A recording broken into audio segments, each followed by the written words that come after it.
जय श्री कृष्णा। आप सभी को चैत्र पूर्णिमा और हनुमान जन्मोत्सव की हार्दिक शुभकामनाएं। पूर्णिमा के दिन श्री सत्यनारायण भगवान की कथा कहने और सुनने का विशेष महत्व होता है। जीवन के सभी संकट दूर होते हैं, घर में सुख सौभाग्य समृद्धि का वास होता है। स्कंद पुराण में कहा गया है कि सत्यनारायण भगवान की कथा कहने और सुनने मात्र से ही हजारों यज्ञों के बराबर पुण्य मिलता है। तो आइए श्री गणेश जी महाराज को नमन करके, श्री ब्रह्मा विष्णु महेश के चरणों में ध्यान करके श्री सत्यनारायण भगवान की कथा आरंभ करते हैं। कर्पूरगौरं करुणावतारं संसारसारं भुजगेन्द्रहारं सदा वसन्तं हृदयारविन्दे भवानी सहितं नमामि। गजानन भूतगणादिसेवितं कपिज्जम्बूफलचारुभक्षणं उमासुतं शोकविनाशकारकं नमामि विघ्नेश्वरपादपङ्कजं। नीलाम्बुश्यामलोकं लाङ्गसीतास्मारोपितवां भागं पाणौ महासायक चारुचापं नमामि रामं रघुवंशनाथं। तमेव माता च पिता तमेव बन्धुश्च सखा तमेव विद्या द्रविणं तमेव सर्वं देव। जय हो प्रभु।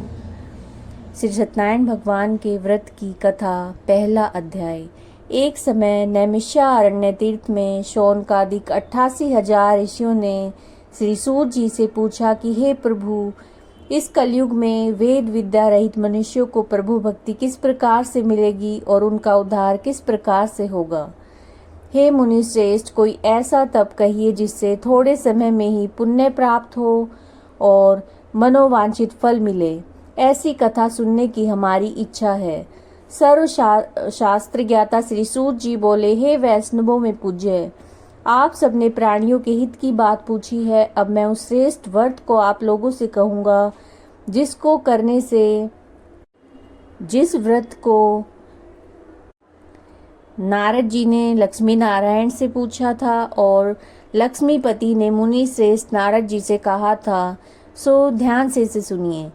एक समय योगी राज नारद जी दूसरों के हित की इच्छा से अनेक लोकों का भ्रमण करते हुए मृत्युलोक में आ पहुँचे और यहाँ अनेक योनियों में जन्मे सभी मनुष्यों को अपने कर्मों के अनुसार दुख भोगते देखकर उन्होंने सोचा कि क्या प्रयत्न करने से निश्चय ही प्राणियों के दुखों का नाश हो सकेगा। ऐसा मन में सोचकर विष्णु लोक को गए। वहां श्वेत वर्ण और 4 भुजाओं वाले देवों के इस नारायण को देखकर, जिनके हाथों में शंख चक्र गदा पद्य थे, तथा इस नारायण को देखकर उन्होंने इस प्रकार से स्तुति की, हे भगवान, आप अत्यंत शक्ति से संपन्न हैं, मन और वाणी भी आपको नहीं पा सकती। आपका आदि मध्य और अंत भी नहीं है। आप निर्गुण स्वरूप सृष्टि के आदि भूत व भक्तों के दुखों को दूर करने वाले हो। आपको मेरा नमस्कार है। नारद जी से इस प्रकार की स्तुति सुनकर विष्णु भगवान बोले, हे मुनि श्रेष्ठ, आपके मन में क्या है? आपका किस काम के लिए आगमन हुआ है? निसंकोच कहिए। तब नारद मुनि बोले, मृत्यु लोक में सब मनुष्य जो अनेक योनियों में पैदा हुए हैं, अपने अपने कर्मों के द्वारा अनेक प्रकार के दुखों से दुखी हो रहे हैं। हे नाथ, यदि आप मुझ पर दया रखते हैं तो बतलाइए कि उन मनुष्यों के सभी दुख थोड़े से प्रयत्न से किस प्रकार से दूर हो सकते हैं। श्री विष्णु भगवान जी बोले, हे नारद, मनुष्यों की भलाई के लिए तुमने बहुत ही अच्छी बात पूछी है। जिस काम के करने से मनुष्य मोह से छूट जाता है वो मैं कहता हूँ, सुनो। बहुत पुण्य देने वाला स्वर्ग और मृत्यु लोक दोनों में दुर्लभ एक उत्तम व्रत है। आज मैं प्रेम वश होकर तुमसे कहता हूँ। श्री सत्यनारायण भगवान का ये व्रत अच्छी तरह विधि पूर्वक करके मनुष्य धरती पर आयु पर्यंत सुख भोग कर मरने के बाद मोक्ष को प्राप्त होता है। श्री भगवान के वचन सुनकर नारद मुनि बोले, हे भगवान, उस व्रत का फल क्या है, क्या विधान है और किसने इस व्रत को किया है? किस दिन ये व्रत करना चाहिए, विस्तार से कहिए। विष्णु भगवान बोले, हे नारद, दुख शोक आदि को दूर करने वाला धन धान्य को बढ़ाने वाला, सुख सौभाग्य और संतान को देने वाला ये व्रत सभी स्थानों पर विजय प्राप्त कराने वाला है। भक्ति और श्रद्धा के साथ किसी भी दिन मनुष्य सत्यनारायण भगवान की प्रातःकाल के समय ब्राह्मणों के साथ धर्मपरायण होकर पूजा करे। भक्ति भाव से नैवेद्य, केले का फल, शहद, घी, दूध, गेहूं के आटे का सवाया ले। गेहूं के अभाव में साठी का चूर्ण भी ले सकते हैं और सब पदार्थों को भगवान को अर्पण कर दे। बंधुओं के साथ ब्राह्मणों को भोजन कराए और उसके बाद स्वयं भोजन करें। रात्रि में नृत्य, गीत आदि का आयोजन करके सत्यनारायण भगवान का स्मरण करते हुए समय व्यतीत करें। इस तरह से व्रत करने से मनुष्यों की इच्छा अवश्य पूरी होती है। विशेष रूप से कली काल में भूमि पर यही मोक्ष का सरल उपाय है। भजमन नारायण नारायण नारायण, भजमन नारायण नारायण नारायण। दूसरा अध्याय।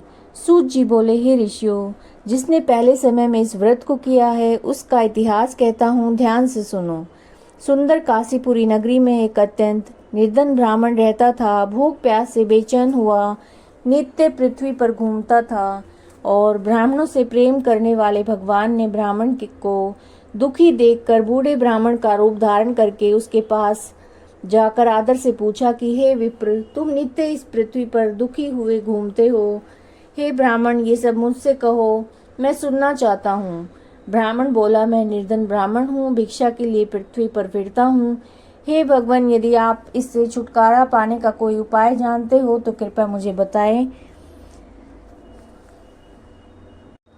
वृद्ध ब्राह्मण बोला, हे विप्र, सत्यनारायण भगवान मन वांछित फल देने वाले हैं। तुम उनका व्रत करो। ब्राह्मण को व्रत का सारा विधान बतलाकर बूढ़े ब्राह्मण का रूप धारण करने वाले सत्यनारायण भगवान अंतर्ध्यान हो गए। जिस व्रत को वृद्ध ब्राह्मण ने बतलाया, मैं उसको करूंगा, ऐसा निश्चय करने के बाद रात में उसे नींद भी नहीं आई। सवेरे सत्यनारायण के व्रत का निश्चय करके भिक्षा के लिए चला। उस दिन उसको भिक्षा में बहुत सा धन मिला, जिससे बंधु बांधवों के साथ उसने सत्यनारायण भगवान का व्रत किया। इसके करने से ब्राह्मण के सभी दुखों से छूटकर अनेक प्रकार की संपत्तियों से युक्त हुआ। उस समय से वो ब्राह्मण हर मास व्रत करने लगा। इस तरह से सत्यनारायण भगवान का व्रत जो भी करेगा मनुष्य सभी दुखों से छूट जाएगा। इस तरह से नारद जी ने सत्यनारायण जी का भगवान का कहा हुआ ये व्रत मैंने तुमसे कहा, हे विप्रो, अब और क्या कहूँ। ऋषि बोले, मुनिवर, संसार में इस ब्राह्मण से सुनकर किस किस ने इस व्रत को किया, हम सारा वृतांत सुनना चाहते हैं, इसलिए हमारे मन में जिज्ञासा है। सूत जी बोले, हे मुनियों, जिसने इस व्रत को किया है वो सब सुनो। एक समय वह ब्राह्मण धन और ऐश्वर्य के अनुसार बंधु बांधवों के साथ व्रत करने को तैयार हुआ। उसी समय लकड़ी बेचने वाला बूढ़ा आदमी आया और बाहर लकड़ियों को रखकर ब्राह्मण के मकान में गया। प्यास से दुखी लकड़हारा उनको व्रत करते देखकर ब्राह्मण को नमस्कार करके कहने लगा कि आप ये क्या कर रहे हैं और इसको करने का फल क्या है, कृपया मुझे बताइए। ब्राह्मण ने कहा, ये सभी मनोकामनाओं को पूरा करने वाला सत्यनारायण भगवान का व्रत है।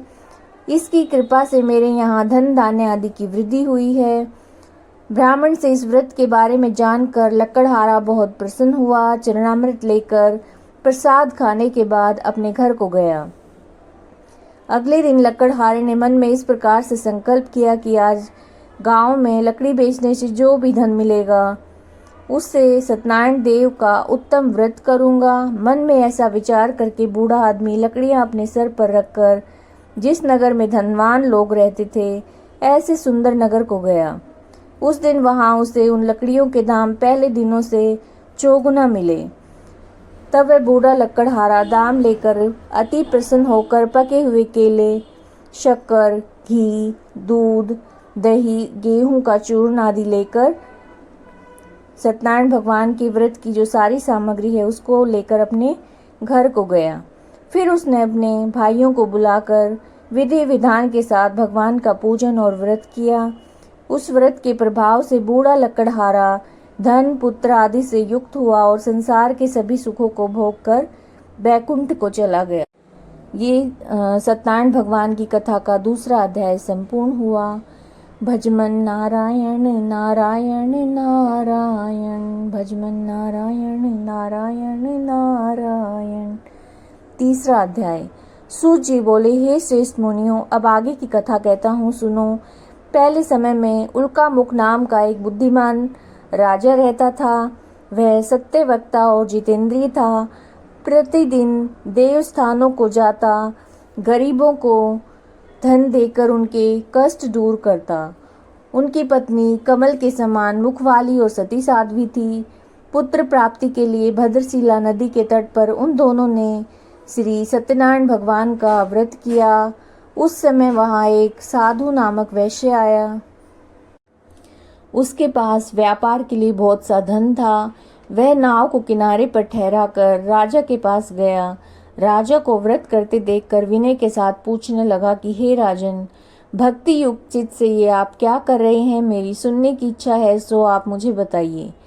राजा बोला कि हे वैश्य, अपने बंधुओं के साथ पुत्र आदि की प्राप्ति के लिए महाशक्तिवान सत्यनारायण भगवान का व्रत और पूजन कर रहा हूँ। राजा के वचन सुनकर साधु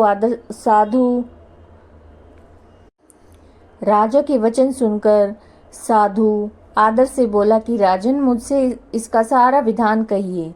मैं आपके कहे अनुसार इस व्रत को करूँगा। मेरी भी कोई संतान नहीं है और मेरा ऐसा विश्वास है कि इस व्रत को करने से अवश्य ही होगी। राजा से सारा विधि विधान सुनकर व्यापार से निवृत्त होकर वो आनंद से अपने घर को गया। साधु ने अपनी स्त्री को संतान देने वाले इस उत्तम व्रत के बारे में बताया और प्रण किया कि जब मेरी संतान होगी तब मैं इस व्रत को करूँगा। साधु ने ऐसे वचन अपनी स्त्री लीलावती से कहे। एक दिन उसकी स्त्री लीलावती पति के साथ आनंदित होकर सांसारिक धर्म में प्रवृत्त होकर सत्यनारायण भगवान की कृपा से गर्भवती हुई। 10वें महीने उसने एक सुंदर कन्या को जन्म दिया।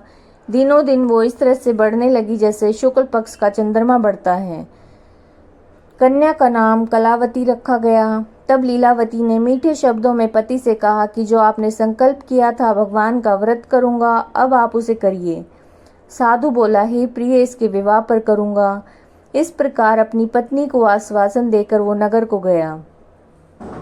कलावती पितृगृह में वृद्धि को प्राप्त हो गई। साधु ने जब नगर में सखियों के साथ अपनी पुत्री को देखा तो तुरंत दूत बुलाकर पुत्री के लिए सुयोग्य वर देख कर लाने को कहा। साधु की आज्ञा पाकर दूत कंचन नगर को पहुंचा और वहां बड़ी खोज कर देखभाल करके लड़की के लिए सुयोग्य एक वाणिक पुत्र को लेकर आया।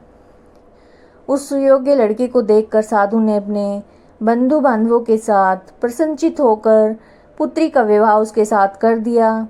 लेकिन दुर्भाग्य से विवाह के समय भी व्रत को करना भूल गया। तब श्री सत्यनारायण भगवान क्रोधित हो गए और साधु को श्राप दिया कि तुम्हें दारुण दुख प्राप्त होगा। अपने कार्य में कुशल साधु वैश्य अपने जमाता सहित समुद्र के समीप स्थित रतनपुर नगर को गया। वहां दोनों ससुर जमाई चंद्रकेतु राजा के उस नगर में व्यापार करने लगे।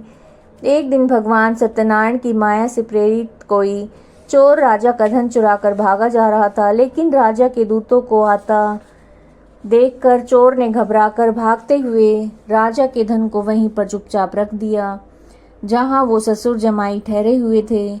जब दूतों ने उस साधु वैश्य के पास राजा के धन को रखा देखा तो वे दोनों को बांध कर ले गए और राजा के समीप जाकर बोले कि राजन, ये 2 चोर हम पकड़ कर लाए हैं, देख कर आज्ञा दीजिए। तब राजा की आज्ञा से उन्हें कठोर कारावास में डाल दिया गया और उनके पास जितना भी धन था वो छीन लिया गया।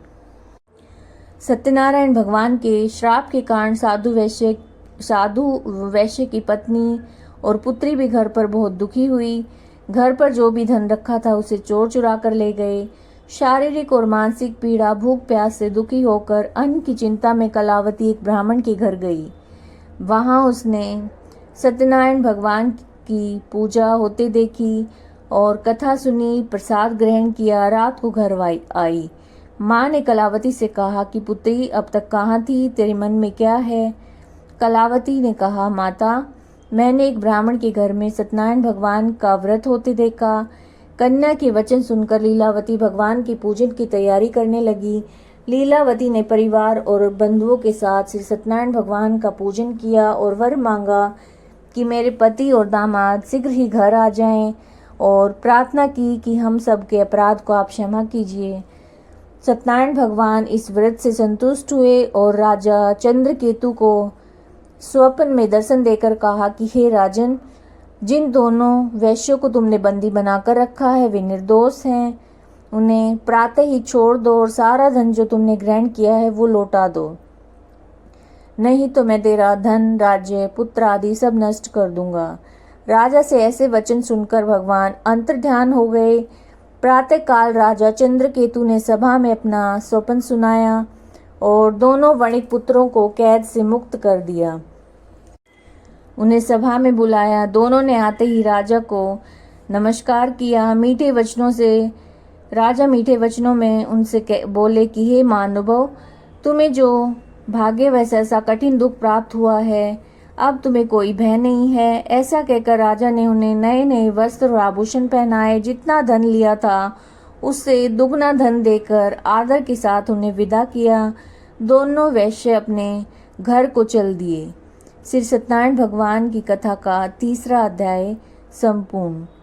श्रीमन नारायण नारायण नारायण, भजमन नारायण नारायण नारायण। 4था अध्याय। सूत जी बोले, वैश्य ने मंगलाचार करके यात्रा आरंभ की और अपने नगर को चला। थोड़ी दूर निकलने पर दंडी वेशधारी सत्यनारायण ने उनसे पूछा कि हे साधु, तेरी नाव में क्या है? अभिमानिक वणिक हंसता हुआ बोला कि हे दंडी, आप क्यों पूछते हैं? क्या धन लेने की इच्छा है? मेरी नाव में तो बेल और पत्ते भरे हैं। वैश्य का ऐसा कठोर वचन सुनकर भगवान ने कहा कि तुम्हारा वचन सत्य हो। दंडी ऐसा कहकर वहां से दूर चले गए और कुछ दूर जाकर समुद्र के किनारे पर बैठ गए। दंडी के जाने पर वैश्य ने नित्य क्रिया करने के बाद नाव को ऊंचा उठा देखकर अचंभा किया और नाव में बेल पत्ते आदि देखकर मूर्छित होकर जमीन पर गिर पड़ा। मूर्छा खुलने पर अत्यंत शोक प्रकट करने लगा। उनका दामाद बोला कि आप शोक न करें, ये दंडी का श्राप है, अतः उनकी शरण में चलना चाहिए, तभी हमारी मनोकामना पूरी होगी। दामाद के ऐसे वचन सुनकर वैश्य दंडी के पास पहुंचा और भक्ति भाव से उनको नमस्कार करके बोला, हे भगवान, आपकी माया से मोहित ब्रह्मा आदि भी आपके रूप को नहीं जानते, तब मैं अज्ञानी कैसे जान सकता हूँ?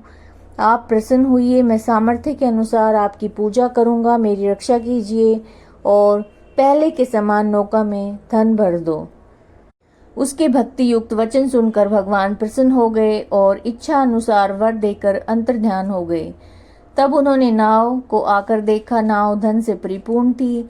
फिर भगवान सत्यनारायण का पूजन करके साथियों सहित अपने नगर को चला। जब अपने नगर के निकट पहुंचा तो दूत को घर भेजा। दूत ने साधु के घर जाकर स्त्री को नमस्कार करके कहा कि साधु अपने दामाद सहित नगर के समीप आ गए हैं। ऐसे वचन सुनकर साधु की स्त्री बड़े हर्ष के साथ सत्यदेव का पूजन करके पुत्री से कहा कि मैं अपने पति के दर्शन को जाती हूँ, तू कार्य पूर्ण करके शीघ्र आ। लेकिन कलावती माता के वचनों को अनसुना करके प्रसाद छोड़कर पति के पास चली गई। प्रसाद की अवज्ञा के कारण सत्यदेव रुष्ट हुए और पति को नाव सहित पानी में डुबो दिया। कलावती अपने पति को न देखकर रोती हुई जमीन पर गिर गई। इस तरह से नौका को डूबा हुआ और कन्या को रोता हुआ देखकर साधु दुखी होकर बोला, हे प्रभु, मुझसे या मेरे परिवार से जो भी भूल हुई है उसे क्षमा कीजिए। उसके दीन वचन सुनकर सत्यदेव प्रसन्न हो गए और आकाशवाणी हुई कि हे साधु, तेरी कन्या मेरे प्रसाद को छोड़कर आई है, इस वजह से इसका पति अदृश्य हुआ है। यदि ये घर जाकर प्रसाद खाकर लौटे तो इसे पति अवश्य मिलेगा। ऐसी आकाशवाणी सुनकर कलावती ने घर पहुंचकर प्रसाद खाया और फिर पति के दर्शन करने के बाद पति के दर्शन किए। इसके बाद साधु ने बंधु बांधवों के साथ सत्यदेव भगवान का विधि पूर्वक पूजन किया। उस दिन से वो प्रत्येक पूर्णिमा को सत्यनारायण भगवान का पूजन करने लगा। फिर इस लोक का सुख भोग कर अंत में स्वर्ग लोक को चला गया। ये श्री सत्यनारायण भगवान की कथा का चौथा अध्याय संपूर्ण हुआ। श्रीमन नारायण नारायण नारायण भजमन नारायण नारायण नारायण। पांचवा अध्याय। श्री सूत जी बोले, हे ऋषियों, मैं एक और कथा कहता हूँ, सुनो। प्रजा पालन में लीन तुंगध्वज नाम का एक राजा था। उसने भी भगवान का प्रसाद त्याग कर बहुत दुख पाया। एक समय वन में जाकर वन्य पशुओं को मारकर बड़ के पेड़ के नीचे आया। वहां उसने ग्वालों को भक्ति भाव से बंधुओं के साथ सत्यनारायण जी का पूजन करते देखा। लेकिन राजा अभिमान बस वहां देखकर भी वहां नहीं गया, न नमस्कार किया। ग्वालों ने भगवान का प्रसाद उसके सामने रखा तो वो प्रसाद को त्याग कर अपनी सुंदर नगरी को चला गया। वहां उसने अपना सब कुछ नष्ट पाया। तब वो जान गया कि सब भगवान ने किया है। तब उसी स्थान पर ग्वालों के समीप गया, विधि पूर्वक पूजन किया, प्रसाद खाया और सत्यदेव की कृपा से सब कुछ पहले जैसा हो गया। फिर दीर्घ काल तक सुख भोग कर मरने पर स्वर्ग लोक को गया। जो मनुष्य इस परम दुर्लभ व्रत को करेगा, भगवान की कृपा से उसे धन धान्य की प्राप्ति होगी। निर्धन धनी और बंधी बंधन से मुक्त होकर निर्भय हो जाता है। संतानहीनों को संतान की प्राप्ति होती है। सभी मनोकामनाओं को पूर्ण करने वाला ये व्रत जो भी मनुष्य करता है, अंत में बैकुंठ धाम को जाता है। जिन्होंने पहले इस व्रत को किया, अब उनके अगले जन्म की कथा कहता हूँ। वृद्ध शतानंद ब्राह्मण ने सुदामा का जन्म लेकर मोक्ष को पाया। उल्का मुख नाम के राजा दशरथ होकर बैकुंठ को प्राप्त हुए। साधु नाम के वैश्य ने मोर ध्वज बनकर अपने पुत्र को आरे से चीरकर मोक्ष को पाया। महाराज तुंगध्वज स्वयंभू मनु हुए। उन्होंने बहुत से लोगों को भगवान की भक्ति में लीन कर स्वयं मोक्ष प्राप्त किया। लक्कड़हारा भील अपने अगले जन्म में गुह नामक निषाद राजा हुआ, जिसने भगवान श्री राम के चरणों की सेवा करके मोक्ष को प्राप्त किया।